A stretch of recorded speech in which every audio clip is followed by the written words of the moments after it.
Bismillahirrahmanirrahim. Assalamualaikum warahmatullahi wabarakatuh. Perkenalkan, saya Yusrianti, jurusan Pendidikan dan Sastra Indonesia, Fakultas Keguruan dan Ilmu Pendidikan, Universitas Haloleo. Judul materi yang akan kita bahas hari ini yaitu cerita fantasi. Ada yang tahu apa pengertian dari cerita fantasi? Baik, cerita fantasi. Cerita fantasi adalah cerita yang mengandung khayalan, angan-angan, dan imajinasi seorang pengarang. Yang kedua yaitu ciri-ciri cerita fantasi. Ciri-ciri cerita fantasi terdiri dari yang pertama, mengandung unsur khayalan atau keanehan. Yang kedua, tokohnya memiliki keunikan tersendiri. Yang ketiga, menggunakan latar ruang dan waktu. Yang keempat, bersifat fiksi atau tidak terjadi seperti yang sebenarnya. Yang ketiga, unsur intrinsik cerita fantasi. Ada yang tahu terdiri dari apa sajakah unsur intrinsik cerita fantasi? Baik, unsur intrinsik cerita fantasi terdiri dari yang pertama, tema, yang kedua, tokoh dan penokohan, yang ketiga, alur, yang keempat, latar, yang kelima, sudut pandang, yang keenam, amanat. Yang keempat yaitu jenis-jenis cerita fantasi. Di sini saya akan menjelaskan jenis-jenis cerita fantasi terbagi menjadi dua. Jenis cerita fantasi yang pertama yaitu jenis cerita fantasi yang sesuai dengan kehidupan nyata. Jenis cerita fantasi yang sesuai dengan kehidupan nyata terbagi menjadi dua.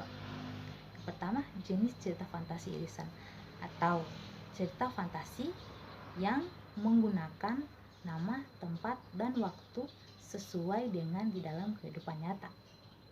Yang kedua yaitu jenis cerita fantasi total atau jenis cerita fantasi yang cerita hanya sebagian sama dengan kehidupan nyata.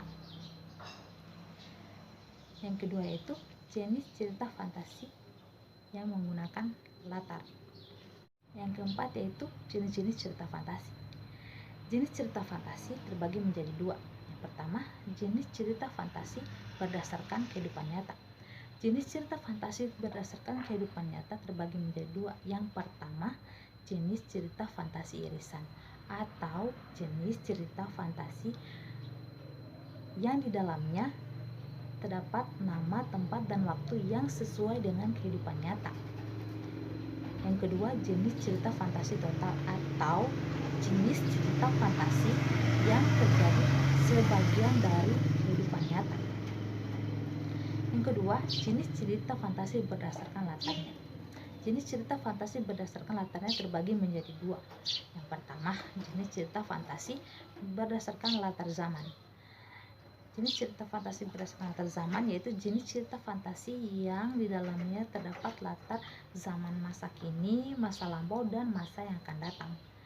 Yang kedua, jenis cerita fantasi dengan latar lintas waktu atau jenis cerita fantasi yang di dalamnya terdapat dua latar sekaligus.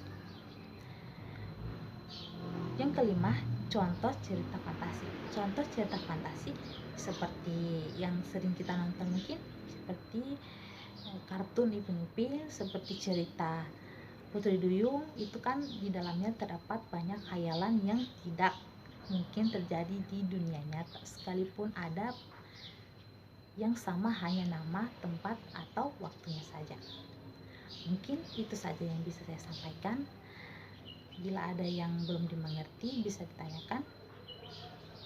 Baik, lebih dan kurangnya mohon dimaafkan. Billahi taufiq wal hidayah. Wassalamualaikum warahmatullahi wabarakatuh.